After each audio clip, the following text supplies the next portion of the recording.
मेरे YouTube channel PMC toppers में आपका स्वागत है। आज के इस वीडियो में अपने सीखेंगे कि लेस है और मैस है कैसे निकालते हैं। वीडियो शुरू करने से पहले आपसे रिक्वेस्ट रहेगी कि पीएमसी टॉपर्स के सोशल मीडिया अकाउंट्स को फॉलो कर लें। लिंक आपको डिस्क्रिप्शन बॉक्स में मिल जाएगी और चैनल को भी सब्सक्राइब कर लें ताकि आपको ऐसी एजुकेशनल वीडियोज़ मिलती रहें। चलिए वीडियो शुरू करते हैं। तो अपने निकालना सीखेंगे लेस है और मैस है। लेस है और मैस है जिसे इंग्लिश में एलसीएम और एचसीएफ कहते हैं। एलसीएम यानी लिस्ट कॉमन मल्टीप्लाई, एचसीएफ यानी हाईएस्ट कॉमन फैक्टर। तो इन दोनों को सीखेंगे। तो जिस विधि का आपने यूज करेंगे उसका नाम है अभाज्य गुणनखंड विधि। विधि का नाम क्या है बच्चे? अभाज्य गुणनखंड विधि। ठीक है, अभाज्य गुणनखंड विधि। तो अभाज्य गुणनखंड विधि शुरू करने से पहले आपको एक चीज पता होनी चाहिए कि अभाज्य संख्याएं क्या होती है। अभाज्य संख्याएं, अभाज्य संख्या ऐसी संख्या जिसमें खुद का भाग जाता है, किसी और संख्या का भाग नहीं जाता, उसे अभाज्य संख्या कहते हैं। हाँ, एक का भाग तो जाता है सभी संख्याओं में, तो एक और खुद का भाग जाना चाहिए उस संख्या का, उसको क्या कहेंगे? अपने अभाज्य संख्या। ध्यान रखना, जो एक होता है अपना, वो ना तो अभाज्य होता है और ना ही भाज्य होता है। भाज्य यानी जिसमें सभी का और संख्याओं का भी भाग जाता है ना, उनको भाज्य कहते हैं। तो अपने सिर्फ बात करेंगे कि अभाज्य। अभाज्य यानी जिसमें खुद का भाग जाता है, वो संख्याएं क्या होती है? अपनी अभाज्य संख्याएं होती है। तो एक दोनों ही नहीं होता, ना अभाज्य ना भाज्य। इसके बाद पहली जो अपनी अभाज्य संख्या होती है वो होती है दो। दो में दो का ही भाग जाएगा, किसी और संख्या का भाग नहीं जाएगा। तो अपने ये दो है। इसके बाद अगली है तीन। तीन में तीन का ही भाग जाएगा, किसी और संख्या का भाग नहीं जाएगा। तीन के बाद अगली है पाँच। पाँच के बाद अगली आएगी अपनी सात, फिर 11, फिर 13, 17, 19। इस तरीके से ये संख्याएं चलती जाएगी अनंत तक। अनंत तक ये संख्याएं चलेंगी। तो आप इसको कम से कम 100 तक याद कर सकते हैं। कम से कम आप इनको 100 तक याद करें, ठीक है, ताकि आपको कोई परेशानी ना हो। अमूमन क्या होता है कि ये जो दो है, तीन है, पाँच है, सात है, 11, 13, 17, 19, 23, है ना, यहाँ तक लगभग चला जाता है। तो अपने शुरू करते हैं अभाज्य गुणनखंड विधि।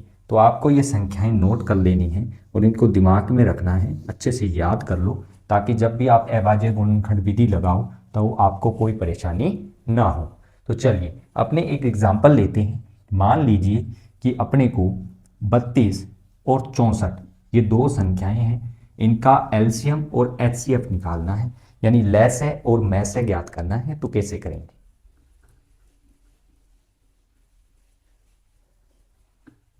सबसे पहले अपने क्या करेंगे, जैसे ये 32 है इसको अलग लिखेंगे और 64 को अलग लिखेंगे इस तरीके से।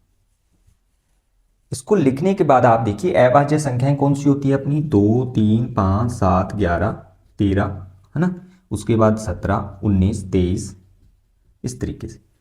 इन संख्याओं से इनमें क्या करना है? भाग देना है। क्या करना है? भाग देना है। शुरू आपने क्या करना है? हमेशा दो से, हमेशा दो से शुरू करोगे। तो दो का क्या इस 32 में भाग जाता है? बिल्कुल जाता है। दो का जब भाग दोगे तो कितना आएगा? 16 आ जाएगा। अब 32 कट के कितना हो गया? 16 हो गया। अब फिर से वही काम, वापस से दो से शुरू करो। क्या दो का भाग 16 में जाता है? अगर जाता है तो भाग दो, नहीं तो अगला तीन का भाग देंगे। तीन का नहीं जाएगा तो पाँच का देंगे। पाँच का ले जाएगा तो सात का देंगे। अब आपके दिमाग में प्रश्न चल रहा होगा कि गुरुजी जो बीच वाली जो प्रश्न बीच वाली संख्याएं जो छूट गई 4, 6, क्या उनका भाग देना है? नहीं बच्चे, उनका भाग बिल्कुल नहीं देना। अपने को सिर्फ अभाज्य संख्याओं का भाग देना है, क्योंकि विधि का नाम क्या है? अभाज्य गुणनखंड विधि। कई बच्चे क्या करते हैं? भाज्य संख्या का भी भाग दे देते हैं, जो कि सरासर क्या होता है? गलत। क्या होता है वो? गलत मेथड। तो अपने क्या करेंगे, इसमें दो का भाग लगाएंगे। कितना आ जाएगा? 8। अब 16 कट के 8 हो गया। फिर से दो का भाग 4, फिर से दो का भाग जा रहा है तो फिर कितना आ जाएगा? 2। फिर से देखिए दो का भाग फिर चला गया, ये आ गया 1। जैसे ही ये 1 आ जाए तो इसको यहीं छोड़ देंगे। इसके बाद क्या करेंगे? अपने 64 को देखिए, इसमें फिर से दो से शुरू करेंगे। क्या दो का भाग जा रहा है? बिल्कुल, दो का भाग दे दो। कितना हो गया? 32।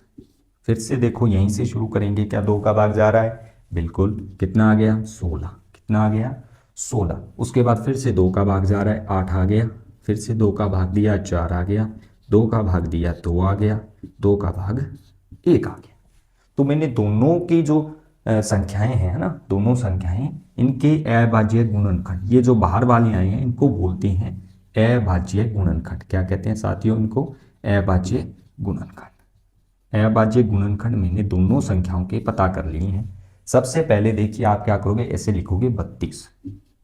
अब इसके अभाज्य गुणनखंड कौन कौन से? 2 2 2 2 2, 5 बार 2 है, तो इन 5 बार 2 को आपस में आप गुणा करके लिखोगे इस तरीके से, ये देखिए। इसके बाद अगली संख्या है अपनी 64। 64 में देखो 1 2 3 4 5 6, 6 बार 2 है, तो इसको अपने क्या करेंगे, 64 को 6 बार 2, ये लीजिए। ये अपने इस तरीके से इनके अभाज्य गुणनखंड निकालिए। तो सबसे पहले आप देखिए एचसीएफ। क्या देखिए? एचसीएफ यानी मैस है। सबसे पहले अपने देखेंगे कि मैस है क्या होता है।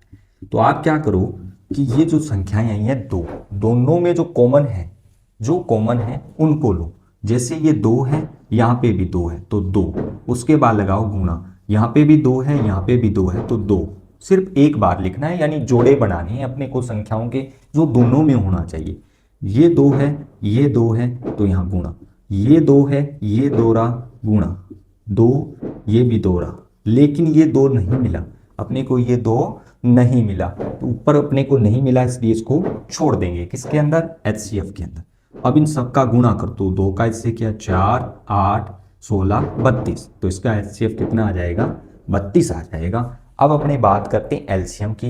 एलसीएम तो अपना ये देखिए ऐसे आएगा, लेस है जिसको कहते हैं अपने, ये जो 32 आ गया है, एचसीएफ 32 आ गया, बच कौन गया था? ये 2। कितना बच गया था? 2। इस 2 का भी 32 से क्या कर दो?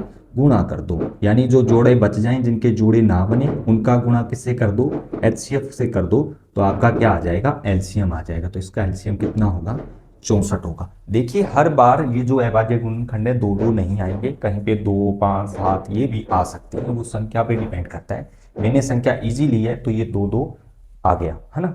अब देखिए ये तो था दो संख्याओं का एचसीएफ और एलसीएम निकालना। अगर संख्याएं 3 हों तो उनका एचसीएफ और एलसीएम कैसे निकालने हैं देखिए।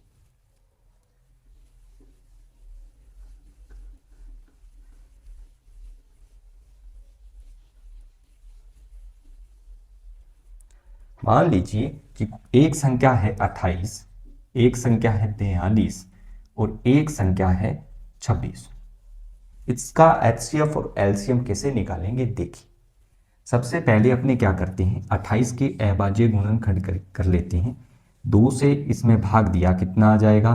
14 आएगा। फिर से भाग दिया 7 आ जाएगा। अब देखिए 7 में 7 का ही भाग जाएगा, क्यों? क्योंकि 2 का दे के देखेंगे भाग नहीं जाएगा, 3 का, 5 का, 7 का, है ना। 11 का 2 का भाग नहीं जाएगा, 3 का नहीं, 5 का नहीं, तो किसका जाएगा? 7 का जाएगा। तो 7 में 7 का भाग, क्योंकि ये एक अभाज्य संख्या है, एक। इसके बाद 42 का करेंगे तो कितना आ जाएगा? 2 से 21। अगली बार देखो 2 का भाग देंगे नहीं जाएगा 21 में, 3 का भाग देंगे कितना आ जाएगा? 7 आ जाएगा, और 7 में 7 का भाग तो 1। इसके बाद देखिए आगे 26। अब देखिए 26 में भाग देंगे 2 का तो कितना आ जाएगा? 13। 2 का भाग नहीं, 3 का नहीं, 5 का, 7 का, 11 का नहीं जाएगा, तो सीधा 13 का भाग, है ना। कितना आ जाएगा? 1 आ जाएगा। कितना आ जाएगा? 1 आ जाएगा। अब देखिए इन सबके अभाज्य गुणनखंड लिखिए। जैसे 28 है, 28 के कौन कौन से हो जाएंगे? ये वाले, 2 गुणा 2 गुणा 7। 42 के क्या हो जाएंगे? ये वाले, 2 गुणा 3 गुणा 7। 26 के क्या होंगे? ये वाले, 2 और 13। 26 के क्या हो जाएंगे? 2 गुणा 13। तो इसका एचसीएफ देखिए आप कितना आएगा? मैथ है कितना आ जाएगा? 3 संख्याएं तो तीनों में कॉमन ढूंढिए। ये 2 रहा, 2 रहा, 2, कितना आ जाएगा अपने यहाँ पे? ये आ जाएगा 2। कितना आ जाएगा? 2। 3 बार 2 है, क्योंकि 3 संख्याएं हैं, सिर्फ 1 बार 2 लिखना है, क्योंकि अपने को ये बन गया इसका जोड़ा। ठीक है, इसका पूरी तीनों संख्याओं में अपने को होना चाहिए। इधर देखिए, इसके अलावा देखिए 2 है और कहीं नहीं है, ये 7 दोनों में तो है लेकिन तीसरे में नहीं है, ये 3 है नहीं, 13 भी नहीं, तो इनको छोड़ देंगे।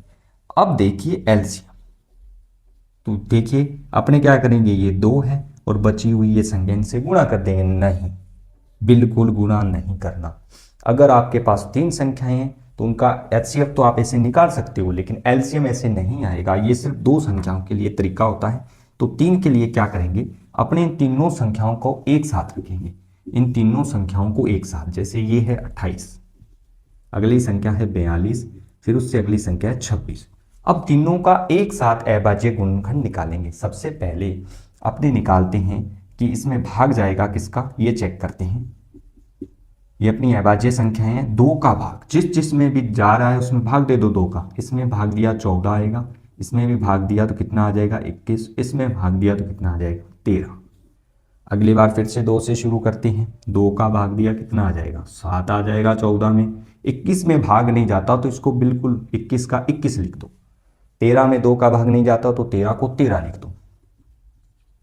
अब अगली बार फिर से 2 का भाग नहीं जा रहा, 3 का भाग 21 में जाता है, 3 का भाग दे दूं 7, ये कितना आ जाएगा 7, ये आ जाएगा 13। अब देखो अगली बार देखो, इसमें भाग अपने चेक करते जाएंगे तो 7 का जाएगा इसमें और इसमें, तो 7 का भाग दे दो 1 1, ये आ गया 13। अब देखिए 13 के अंदर 13 का भाग जाएगा तो 13 का भाग दे दो, तो 1 1 1।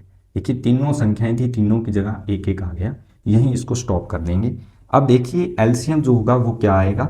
एलसीएम आप क्या करो, इसके जो अभाज्य गुणनखंड आए इन सबका गुणा कर दो। 2 गुणा 2 गुणा 3 गुणा 7 गुणा 13, इन सबका जो गुणा करोगे जो आंसर आपका आएगा वो इसका क्या हो जाएगा, एलसीएम हो जाएगा। वो इसका क्या हो जाएगा, एलसीएम। तो आज की इस वीडियो में हमने सीखा कि संख्याओं का एलसीएम और एचसीएफ कैसे निकालते हैं। अगर वीडियो अच्छा लगा है तो वीडियो को लाइक कर देना और चैनल को सब्सक्राइब कर देना।